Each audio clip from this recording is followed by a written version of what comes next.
Mustava'nın şu iki yurtta. Onda da indirişler başlanacak. İş barışında bulay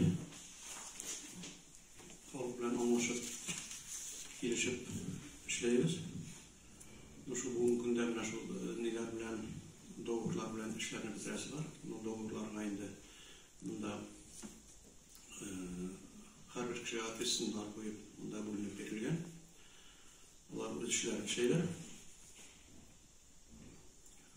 İyul'ün 15'lerine ayında bizim de bu doğrultularla işlerini bitiririz deyip oturağız.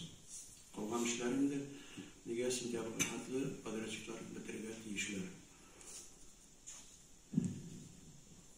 Tamam indi bizim işe aldı programımızı boyunca Oktamış yılları iki kvartalda işlerinin para bu müzikinde var, ikinci kvartalda varlar.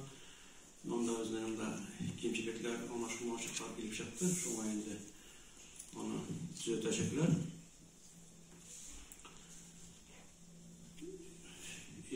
Neden sonunda Allah'a asfalt bilen de birinci kvartalda, ikinci kvartalda